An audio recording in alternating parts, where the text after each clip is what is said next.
We Americans are not quite what people see on TV, and we are definitely different than our Korean neighbors. But it's our responsibility to help our new neighbors understand us as we get to understand them. Remember, we're guests in their country, so we can't expect them to make concessions for our ways. It really is the other way around. We need to be the ones to make those minor adjustments. Trust me, they'll pay off in major ways while you're here in Korea. It's not hard to be a good neighbor. Just try some of these tips. When you move into your new building, make an effort to introduce yourself to your neighbors. Being approachable from the onset will make it easier to sort out any potential disputes further down the line. Also, friendly neighbors will be able to give you useful information, like where the nearest pizza place is.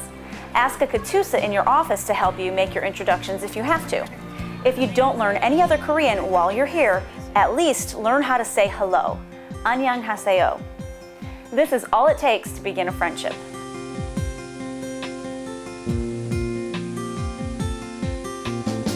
Get to know a little about your neighbors.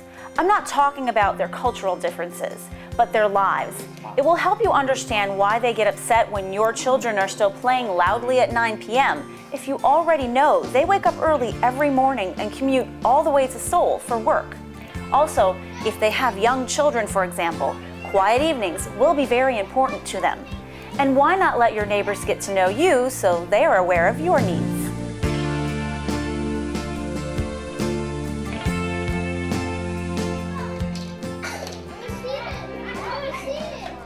A common source of neighborly tension is the issue of noise disturbance. Be aware of shared walls and floors. Household maintenance can't be avoided, but be considerate of your neighbors when doing anything that creates excessive noise, like hammering or drilling. Try to keep noisy activities to the daytime, between 9 a.m. and 7 p.m. When you're watching the new Blockbuster on Blu-ray, remember your surround sound shouldn't vibrate your neighbor's rice onto the floor.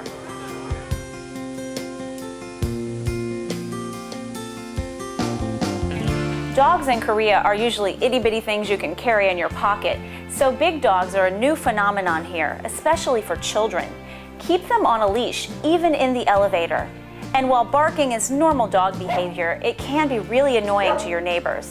Make arrangements for your pet to get some attention if you work late or during field exercises. Who knows, maybe one of your new neighbors wouldn't mind taking your pup for a midday stroll.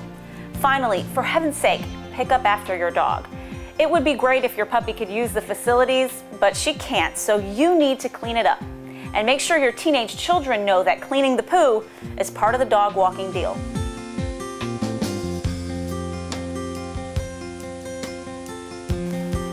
If you're planning a party, be sure to give your neighbors plenty of warning. Let them know when it's going to start and how long you expect it to last. Heck, why not invite them too?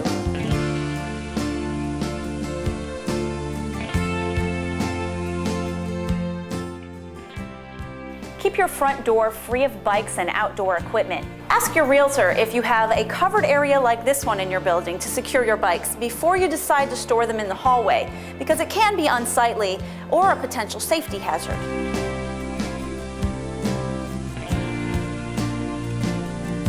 Barbecues are a no-no here in Korea, so say goodbye to your occasional grilled burgers. Sorry, Koreans see them as a fire hazard and the smoke is a nuisance. If you can't live without your grill, contact your local Family Morale, Welfare, and Recreation office to find out about approved areas on post to barbecue.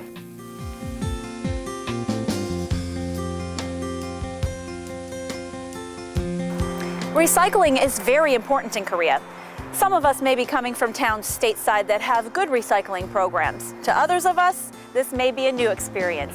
If you're new to the green movement, then the Korean way may be a bit daunting. Since each town and apartment complex does things a bit differently, the best bet is to ask for help. Your new neighbors, American or Korean, can help you sort it all out.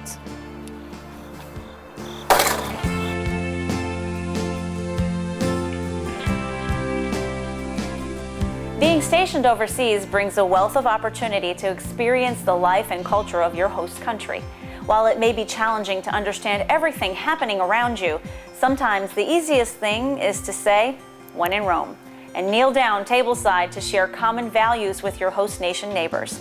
We really do have a lot in common. We just approach things from a different way. One thing we share is the joy of giving thanks. Take a look. Chuseok is by far the biggest and most important holiday in Korea. It was fun. Learned, met some new people, enjoyed myself, had some good food. It's a time when family members from near and far come together to share food and stories, and most importantly, to give thanks to their ancestors for the abundant harvest. Families and friends from all over coming in. We're similar to our Thanksgiving feast back at home also. The holiday celebrations run for 3 days in late summer or early fall. People nationwide flee the city in order to return back to their families' hometowns for the holiday, traditionally to visit relatives on their paternal side. Early on Chuseok morning, the family gathers together to perform the traditional ancestral rites at their family's burial mound. Multiple generations on the paternal side of the family take turns honoring their ancestors with bows, food offerings, and alcohol made from the harvest yields. After the memorial service, everyone enjoys a festive meal of these traditional Korean foods. First, the men and elders eat holiday favorites like songpyeong, a sticky crescent-shaped rice cake. A lot of food. I like to eat a lot of food. So I'm pretty happy about that. A lot of family, different generations of people celebrating the same thing. Then it's the women's turn. The day feels a lot like an American Thanksgiving, minus the football and the Macy's parade.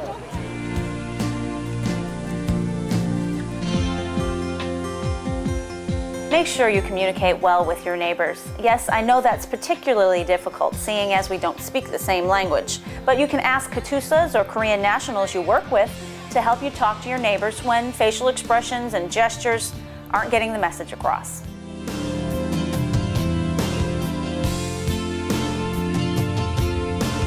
Above all, act like an ambassador of the United States. It's your job as professional soldiers to leave our host nation neighbors with good impressions of our culture.